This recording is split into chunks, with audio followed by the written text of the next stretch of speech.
liquid biostimulant based on seaweed extracts. Seaweed extracts মানে সমুদ্রের মধ্যে একটা ঘাস পাওয়া যায়, সেই ঘাসটাকে এক্সট্রাক্ট করে নিগড়ে এই ওষুধটাকে তৈরি করা হয়। তার মানে এটা দুটোই 100% জৈব, গাছগাছড়ার রস থেকে তৈরি করা হচ্ছে।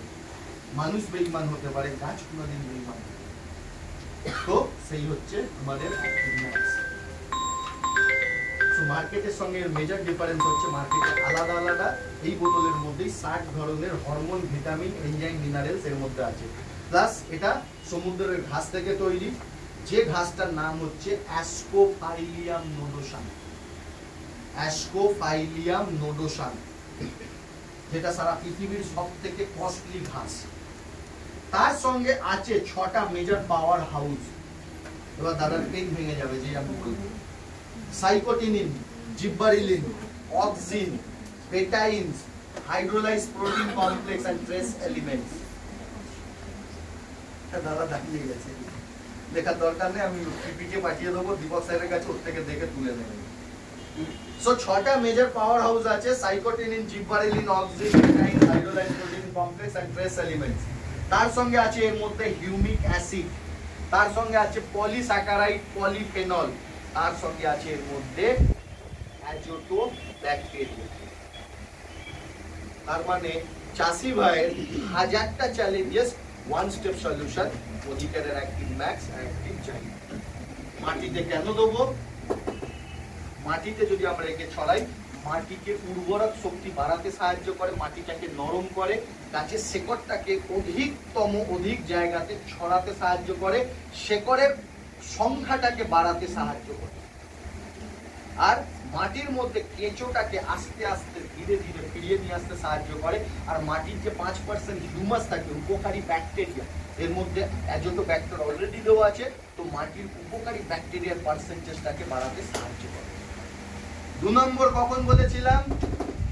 রোপণ করার পর পাশ কাটি আসার আগে। আজকের দিনে আপনি একটা গাছকে রোপণ করলেন, তার সঙ্গে হয়তো 2টো আর চারা বের হলো, তাহলে কটা গাছ হলো? তাহলে ধানের শীষ কটা হবে? তাহলে ধান 3টেই উৎপাদন দেবে। এই 2 নম্বরতে যদি আমরা একে ব্যবহার করি, এ কি করে? পাশ কাটির সংখ্যাটাকে বাড়াতে সাহায্য করে। তার মানে আগে যদি 2টো গাছ আসতো, এখন 3টে বা 4টে গাছ আসবে। তাহলে গাছ যদি 4টে হয়, তাহলে আপনার শীষ কটা হবে? 4টে হবে। 4টে যদি হয়, তাহলে আপনার উৎপাদন বাড়লো না কমলো? বাড়লো। আর এই পাশ কাটি যে আসার সময় হচ্ছে, তখনই চাষি ভাই খেল শুরু, গোড়া পচা। একে যদি আমরা এই 2 নম্বর পজিশনে যদি ব্যবহার করি, গোড়াটাকে শক্ত মজবুত করতে সাহায্য করে, আর চট করে গোড়াটাকে বসতে দেয়। তার মানে কি মোদিকের এরকম ওষুধ আছে যেটা ব্যবহার করলে রোগ আর পোকা ঠিক হয়ে যায়? মোদিকের এরকম কোনো ওষুধ নাই যেটা ব্যবহার করলে চাষি ভাই রোগ আর পোকা ঠিক হয়ে যাবে। এরকম ওষুধ নাই, তাহলে এটা কেন ব্যবহার করবে? তাই তো যখন করোনা এসেছিল, করোনা তখন কোনো রোগ ওষুধ ছিল? আর যে করোনাতে হসপিটালে ঢুকেছে, বিল কত হয়েছে? 1 লাখ, 1.5 লাখ, 2 লাখ। যে রোগে ওই ঘরে 1 লাখ মিনিমাম। যে রোগের কোনো ওষুধ নেই, তার 1 লাখ টাকা বিল করতে হয়। যে রোগের কোনো ট্রিটমেন্ট ছিল না সেই টাইমে, পরে তো ভ্যাকসিন বাগারা এলো, সবাই আপনি নিয়েছেন আমি নিয়েছি, সেটা আলাদা। বাট যে রোগের কোনো ট্রিটমেন্ট ছিল না, কত টাকার বিল কি করে হয়? কারণ করোনা রোগের ট্রিটমেন্ট নাই, বাট আপনার সঙ্গে ট্রিটমেন্ট কি করা হতো, আমার সঙ্গে ট্রিটমেন্ট কি করা হয়েছিল? আমাদেরকে যে ইনজেকশন আর স্যালাইন দিয়েছিল, আমাদের শরীরে ইমিউনিটি সিস্টেমটাকে বিল্ড করে দিত, আর বডির মধ্যে বিভিন্ন ধরনের জ্বর, সর্দি, কাশির অ্যান্টিবায়োটিক ইউজ করত, যাতে চট করে কোনো জীবাণু আমার শরীরকে ক্ষতি না করতে পারে। তার বিল হচ্ছিল 1 লাখ টাকা। এর কাজ কি? গাছের রোগ প্রতিরোধ করার ক্ষমতাটাকে বাড়িয়ে দেওয়া, যার কারণে এই যে 2 নম্বর পাশ কাটি বেরোনোর সময় আপনার গোড়া পচার যে রোগটা আসে, গাছের ইমিউন সিস্টেমটা বিল্ড হয়ে যাওয়ার জন্য চট করে গাছকে মরতে দেয় না, পুষতে দেয় না, নষ্ট হতে দেয়, আর গাছের গোড়াটাকে শক্ত, মজবুত, মোটা করতে সাহায্য করে। 3 নম্বর কখন বলেছিলাম? যখন ধানের থোড়টা আসছে, থোড় আসার জাস্ট আগে, থোড় হওয়ার আগে, থোড় বলুন বা গর্ভ বলুন বা সিজ বলুন, যেটা আপনারা বুঝবেন। সিজটা একটু পরে, যখন ধানটা মোটামুটি তৈরি হচ্ছে, ধানের সিজটা যেটা বলা হয়। তো যখন ধানটা ফার্স্ট তৈরি হচ্ছে গুটি গুটি টাইপের, ওই টাইমে চাষি ভাই আবার প্রবলেম। যখন নতুন চাল ওঠে, তখন গ্রামে গঞ্জে নবান্ন বলে একটা অনুষ্ঠান করা হয়। নতুন চাল দিয়ে রান্না বান্না করা, বিভিন্ন ধরনের পায়েস হ্যানা টানা করা। তো নতুন চাল দিয়ে যখন পায়েস করি, গন্ধ ভালো ছাড়ে না খারাপ ছাড়ে? আর আমাদেরকে ভালো গন্ধ পছন্দ হয় না খারাপ গন্ধ পছন্দ হয়? পোকারও কি জিভ নাই? ওরও তো ভালো জিনিস পছন্দ হয়। তা যখন এই সিস্টটা বেরোয়, একটা হালকা মিষ্টি সুস্বাদু গন্ধ বেরোয়। আর সেই গন্ধ হওয়ার জন্য কি হয়, তখন রোগ বা পোকা ওই আপনার ধানের ঠোঁটটাকে অ্যাটাক করে। চাষি ভাইয়ের সার প্রথম দেওয়া হয়ে গেছে, চাপানো দেওয়া হয়ে গেছে, এতদিনে লেবারও লাগিয়েছে, খরচার সময় অলরেডি ইনভেস্ট করে দিয়েছে, বাট এই ঠোঁটটা যদি ড্যামেজ হয়ে যায়, তাহলে ধানের সিস্টটা ভালো হবে না খারাপ হবে? খারাপ হলে চাষি ভাইয়ের মাল পানি আসবে না গেল? সাদা হয়ে গেল। ওই কারণে যদি 3 নম্বর জায়গাতে ধানের থোড় আসার জাস্ট আগে একে আবার ওই 1 লিটার জলে 1 ml অথবা 1 একর জমিতে 200 ml যদি ছড়িয়ে দেওয়া হয়, আবার গাছটার ইমিউন সিস্টেমটাকে বাড়িয়ে দিতে সাহায্য করে, আর ধানের থোড়টাকে নষ্ট হতে দেয় না যদি রোগ বা পোকা যদি ওতে কাঠে মেরে দেয়। বাট তার পাশাপাশি যেন রোগের বা পোকার ওষুধ অতি অবশ্যই এর সঙ্গে মিশিয়ে ব্যবহার করা পারবে। প্লেন জলের সঙ্গে একে মিশিয়ে ব্যবহার করা যায়, অথবা যে কোনো ধরনের রোগ বা পোকার ওষুধের সঙ্গে ব্যবহার করা যায়। কেবলমাত্র ঘাস মারা ওষুধের সঙ্গে অ্যাক্টিভ ম্যাক্স কে বা জাইনকে আমরা ব্যবহার করব না। তাহলে কি গাছের ক্ষতি হবে? না না। তাহলে কেন করব না? এর কাজ কি? গাছ ওঠানো। আর ঘাস মারার কাজ কি? গাছ বসানো। এ আর ও দুজনে মিলে মারপিট করতে থাকবে না, এর কাজ পাবেন না ওর কাজ পাবেন, তারপর দোকানদারকে গিয়ে গাল দেবেন, তুমি খারাপ, তোমার ওষুধ খারাপ, সব খারাপ। ওই কারণে ঘাস মারা ওষুধের সঙ্গে কেবল আমরা অ্যাক্টিভ জাইন ম্যাক্স কে ব্যবহার করবো না, বাকি যে কোনো রোগ বা পোকা মারা ওষুধের সঙ্গে ব্যবহার করতে পারি। লাস্ট 4 নম্বর। আর ডবল কেন? যেটুকু খরচা বাকি ছিল সেটুকুও খরচা চাষি ভাই করে ফেলেছে। এইবার চাষি ভাইয়ের কাজ হচ্ছে দেখাশোনা করা আর সময়ের অপেক্ষা করা। ধানটা পাকবে, কাটবো, বাড়ি দিয়ে আসবো, আর ওই সময়তেই বাস আর এক গড়গড় চালু। এটা ধানের ধানটা এটা। এই সময়তে কি হয়, যেই এবার ধানের দুধটা তৈরি হয়, আরো বেশি মিষ্টি সুস্বাদু গন্ধ বেরোয়, আরো বেশি রোগ পোকা।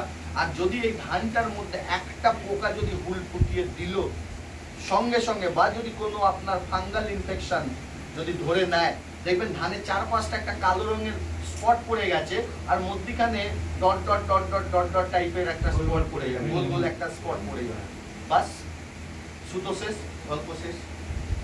যে ভেতরে দুধটা হবে সেই দুধটা এটা শুকিয়ে যাবে বা কালো হয়ে যাবে।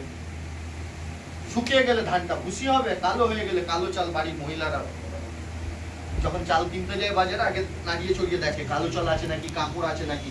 যে চালের মধ্যে কালো চাল থাকবে ওরা কিনবে না, আর ওরা যদি চাল না কেনে তাহলে আপনার ধান বিক্রি হবে না। তো এই কারণে যদি আমরা এইখানে লাস্টেরটা ব্যবহার করি, যদি বাই চান্স হালকা ফুলকা কোনো রোগ বা পোকা এটাকে অ্যাটাক করে, এই কালো স্পটকে বা চিটে যে দাগগুলো চলে আসে, এটাকে প্রিভেন্ট অ্যান্ড কিওর করতে সাহায্য করে, প্রতিরোধ করতে সাহায্য করে, সারাতে সাহায্য করে, যদি সামান্য কিছু হয় যাবে।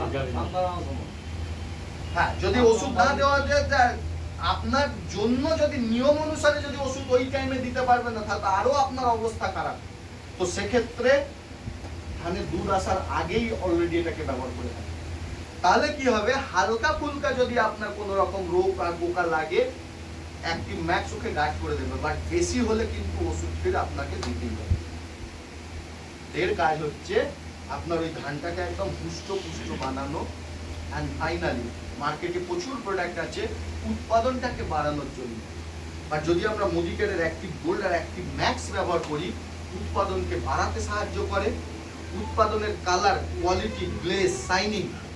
কে দেখেছিল ওই ধান গাছটার ফটো তুলেছিলে তোমরা? সব তো ফটো তুলেছিলে। আচ্ছা আচ্ছা, কোথায় দেখাও, সবাইকে দেখাও। একে যদি ব্যবহার করেন, আপনার গাছকে এই উৎপাদন যেটা হবে, ধান হোক বা সবজি হোক, পান হোক বা ফুল হোক, সমস্ত চাষেতে একই নিয়ম।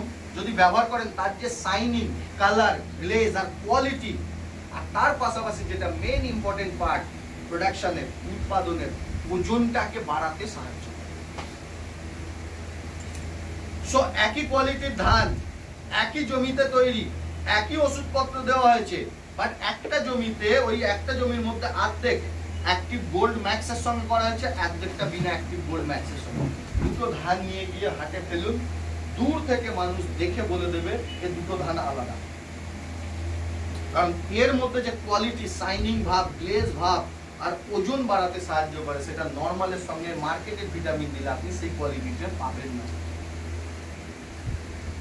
ভাই যদি পেয়ে যাই, কোম্পানির মালিক 80,000 কোটি টাকা ইনভেস্ট করেছে, আমি বোকা হতে পারি, বাট উনি বোকা নয় যে বোকাদের মতো একটা প্রোডাক্টের মধ্যে লিখে সই করে দিয়েছে যে আমার প্রোডাক্ট কাজ না করলে 100% পয়সা রিটার্ন গ্যারেন্টি দিয়ে। আইনগতভাবে কোনো কোম্পানির হিম্মত আছে প্রোডাক্টের মধ্যে লিখে দিই, কি ডাইরেক্ট সেলিং হোক বা কি মার্কেটের কোম্পানি হোক, একটা কোম্পানির নাম বলেন যে নিজের প্রোডাক্টের মধ্যে সই করে লিখে দিয়েছে আমার প্রোডাক্ট কাজ না করলে পুরো পয়সা ফেরত। লেখারও দরকার নেই, মুখে ফেরত দিয়ে দেখিয়ে দিই, আমি যা সিলটা খুলে দেবো, ব্যবহারও করবো না, প্রোডাক্ট ছোবো না, খালি সিলটাকে ভেঙে দেবো, পয়সা রিটার্ন দেবে মার্কেটে কোনো কোম্পানি। এখনো পর্যন্ত দেনা ব্যাংকের নাম শুনেছি, লেনা ব্যাংকের নাম শুনিনি। দেনা मतलब দিয়ে যাও লোককে, দোকানদারকে দিয়ে যাও পয়সা, लेना वाला बैंक नहीं है। तो বোঝা গেল ফাইনালি অ্যাক্টিভ জাইম আর অ্যাক্টিভ ম্যাক্স